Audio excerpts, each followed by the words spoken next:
Hallo und herzlich willkommen zurück auf meinem Kanal. Ich dachte mir, es wird Zeit, dass ich euch mal erzähle, was in der letzten Zeit alles Neues passiert ist.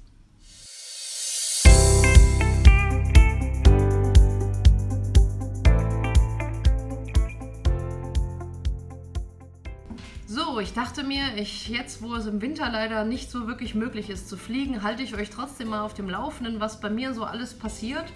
Ja, zuallererst mal, ihr habt bestimmt mein neuestes Video gesehen, Winter Sunset Music Flight. Endlich war es letztes Wochenende mal schön in Köln. Wie gesagt, unter der Woche komme ich wegen, es ist so früh dunkel, nicht zum Fliegen und an den Wochenenden ist es meistens entweder kalt oder es regnet oder es schneit oder alles. Und letztes Wochenende war mal die Ausnahme und dann habe ich dann die Möglichkeit genutzt und habe das, soweit es mir möglich war, auf einem Video festgehalten. Also wer das noch nicht gesehen hat, irgendwo da oben blende ich es ein. Ansonsten, ja, es treffen langsam die ersten Helikopter-Events in meinem Plan ein. Ich werde jetzt meine Tickets heute noch buchen für das Helifest in England, das ist Mitte Juni. Dann hat sich die Türkei auch wieder angemeldet, so wie letztes Jahr schon. Einmal das Model Festival und einmal das Manntragende Festival. Das wird dann Ende Juni und Mitte September sein. Außerdem natürlich noch viele kleine Funflies in Deutschland. Ich begrenze mich jetzt neuerdings eigentlich wirklich nur noch auf einen Radius von ungefähr maximal 2,5 Stunden Fahrt, weil ich das sonst privat und geldtechnisch einfach nicht mehr gehandelt bekomme. Also wie gesagt, wenn ich wieder Einladungen kriege irgendwo aus der Schweiz oder aus Österreich, ich danke euch für die Einladung, aber ohne Support ist mir das meistens nicht wirklich möglich mit voll arbeitendem Bürojob. Dann Rotor Live steht natürlich jetzt als allererstes an. Rotor Live ist am 10. März, das zweite Märzwochenende in Bad Iffezheim. Wie ihr wisst, das ist eigentlich immer das erste Event, was den Auftakt einläutet. Es gibt die ganzen News von den Herstellern, man sieht, viele Heli-Größen sind da und es ist eigentlich immer sehr schön, so als kleiner Auftakt in die ganze Flugsaison. Auch ich werde natürlich wieder dabei sein, ohne Frage. Ihr werdet mich fliegen sehen können im Slot von Graupner und von Contronic. Bei Contronic werde ich zusammen mit Raquel fliegen.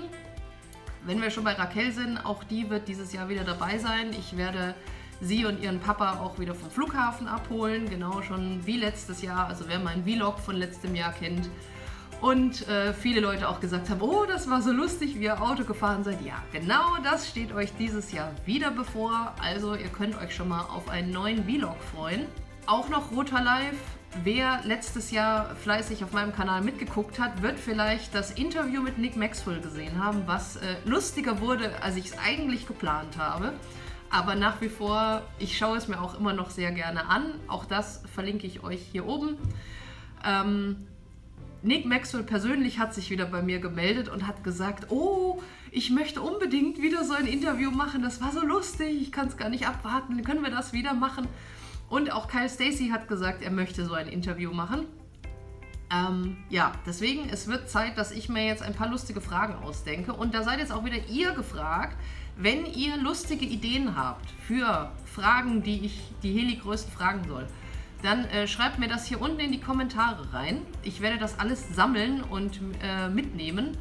Bitte dann nicht solche Fragen wie, mit welchem Heli hast du angefangen, welches Flybalance-System fliegst du am liebsten? Ja, das sind vielleicht interessante Sachen, aber die sind nicht wirklich für alle Leute interessant. Also ich würde es gerne bei privaten, lustigen, vielleicht leicht Heli-bezogenen Fragen halten. Also eine Frage, die ich mir vorstellen könnte, wäre, wenn du mal ein Date hattest, wie reagiert denn dein Gegenüber darauf, dass du professioneller RC-Helikopterflieger bist?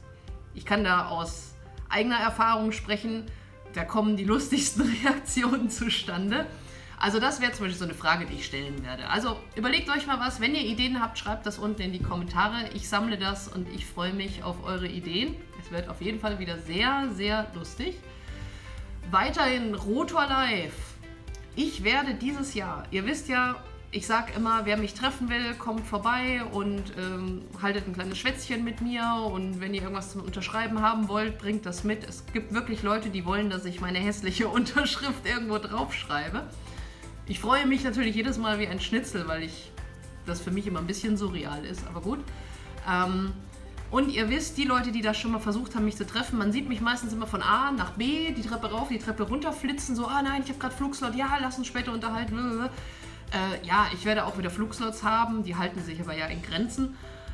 Aber ich werde dieses Jahr meinen eigenen Stand haben. Das heißt, es gibt einen Ort, wo ihr mich tatsächlich dann treffen könnt. Hier muss ich Danke sagen an Sven Hartmann. Der hat dieses Jahr einen Stand, wo er Scale-Helikopter und auch Industriedrohnen ausstellen wird und hat zu mir gesagt, ich könnte da ein kleines Plätzchen haben, mein 1,50 Meter, 1,50 Meter, wo ich dann ein paar Hauben von mir aufstellen kann und hinten mache ich dann auch ein eigenes Banner. Und ja, da werde ich dann die meiste Zeit stehen und für euch zur Verfügung stehen. Das heißt, wer will, kommt vorbei, besucht mich, sagt Hallo, macht ein Selfie, bringt mir was zum Unterschreiben mit, was auch immer ihr wollt. Auch wenn ihr nur Hallo sagt, freue ich mich natürlich. Das Ganze ist, ihr kennt doch, wenn man nicht durch den Haupteingang geht, sondern links in diesen Turm, wo die Piloten immer durchgehen, wo es zum Flugbereich geht. Wenn ihr da die Treppe rauf geht, da direkt werde ich stehen. Direkt an der Fensterfront. Also, wer möchte, kommt vorbei. Ich freue mich. Eine weitere Neuerung ist jetzt erst vorgestern angekommen. Und zwar hat mir Graupner einen Prototypen von der MZ32 geschickt. Dieses Ding sieht richtig geil aus. Also wenn ihr mich fragt, ich bin ja nicht so jemand, der ständig einen neuen Sender braucht und ich brauche auch keine überteuerten Sender. Aber dieses Ding, will mal zugeben, das sieht schon sehr geil aus. Wir haben jetzt hier oben nämlich auch nicht mehr die handelsübliche Antenne. Das Ding kann man jetzt ganz einfach wegklappen. Oh, toll. Ja, mit ganz neuem Display, riesengroßes Display. Ich habe sie schon ein paar Mal angeschaltet. Ich habe noch nicht wirklich viel damit gemacht, muss ich gestehen. Sie kam erst gerade vor kurzem an, abends, und ich hatte noch keine großartige Zeit, irgendwas zu programmieren. Aber ich kann euch auf jeden Fall schon sagen, es ist was ganz anderes als die MZ24. Das ist ein ganz anderes Kaliber. Und ich bin schon echt sehr neugierig darauf, das Ding das erste Mal richtig im Flug zu benutzen. Aber vorher mache ich natürlich noch ein Review und ein paar kleine Videos, wo ich euch ein bisschen was über den Sender erzähle. Ich fange im Endeffekt heute sogar schon das Filmen an. Heute ist Sonntag. Soweit ich dazu komme. Ich kann nicht garantieren, wann das Video fertig wird. Es soll auf jeden Fall natürlich vor der Rotor Live fertig sein, aber da habe ich ja noch viel Zeit.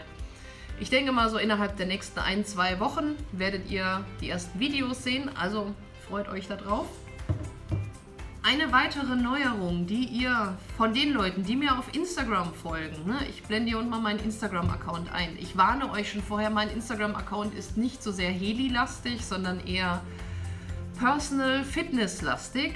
Für diejenigen von euch, die mir dort folgen, aber auch auf Facebook hat man es gesehen. Ich bin jetzt seit 1,5 Jahren verstärkt im Fitnessbereich unterwegs. Soll jetzt nicht heißen, ich arbeite da oder mache da irgendwas Großartiges, sondern ich beschäftige mich einfach damit. Ich habe ein kleines bisschen abgenommen natürlich auch dabei, was auch schon ein paar Leuten in YouTube-Videos aufgefallen ist. Da freue ich mich, wenn man das tatsächlich sieht, weil man schaut ja jeden Tag in den Spiegel und sieht keinen Unterschied. Nein, aber ich habe mich im Fitnessstudio angemeldet und bin fleißig am Gewichte heben. Also ich mache jetzt hier nicht jeden Tag 60 Minuten Jogging oder Cardio oder irgendwelches Zeug, was die meisten Frauen machen, sondern ich mache wirklich klassisches Krafttraining und beschäftige mich jetzt auch sehr viel mit Ernährung und allem, weil ich das unglaublich interessant finde. Und darum geht es größtenteils auf meinem Instagram-Account. Da findet ihr dann halt auch immer so ein paar Fortschrittsfotos und sowas. Auf Facebook halte ich das so ein bisschen raus. Ab und zu poste ich da mal was, aber ja, keine Ahnung. Facebook ist für mich mehr so die Heli-Plattform und Instagram ist für mich eher so die Fitness-Gesundheitsplattform. Ihr seid aber herzlich eingeladen, dort vorbeizugucken. Würde mich natürlich freuen. Ich habe mir letztes Jahr dann im Oktober, das war so kurz vor meinem Australien-Urlaub, bevor dann wieder figurtechnisch alles den Berg runtergegangen ist, da jedenfalls Anfang Oktober war ich auf dem Höhepunkt, was Gewicht und Fitness anbelangt. Jetzt bin ich ja wieder dabei, mich da langsam wieder hinzuarbeiten. Aber jedenfalls habe ich mir letztes Jahr im Oktober erlaubt oder mir selbst gegönnt, ein Fitness-Shooting bei mir in dem Fitnessstudio, wo ich immer hingehe. Und ja, ich blende euch mal ein paar Fotos davon ein. Dann habt ihr mal eine Idee, wie das so aussah. Außerdem habe ich zu meinem Fitnesstrainer gesagt, ich nehme mal den Heli mit. Der hatte natürlich gar keine Ahnung davon und war etwas überfordert. Aber ich habe ihm gesagt, lass uns doch mal noch ein paar coole Heli-Fotos dazu machen. Und ja, ein bisschen was habt ihr davon schon auf Facebook wahrscheinlich gesehen, aber ich blende euch hier auch mal noch ein paar Fotos dazu ein. Ich fand das, wie gesagt, eigentlich ganz witzig und finde, es hat auch irgendwas. Gefällt euch das eigentlich? Soll ich sowas in Zukunft mal nochmal machen? Ich meine, hat mich auch ein bisschen Geld gekostet, aber ja, kann man sich ab und zu mal leisten. Also, das war's von mir. Eigentlich schon wieder ganz kurz und knackig. Jetzt seid ihr wieder auf dem neuesten Stand. Wie immer gilt, wenn ihr Ideen habt, worüber ich mal quatschen soll, worüber ich ein Video machen soll, unten in die Beschreibung schreiben. Und die Ideen für die Fragen für die Heli-Größen auf der Rota Live auch unten in die Kommentare schreiben. Also, ihr habt jetzt jede Menge zu tun. Ich möchte ganz viel da unten lesen. Schreibt die Tastatur bunt und wir sehen uns dann bei meinem nächsten Video wieder. Bis dann!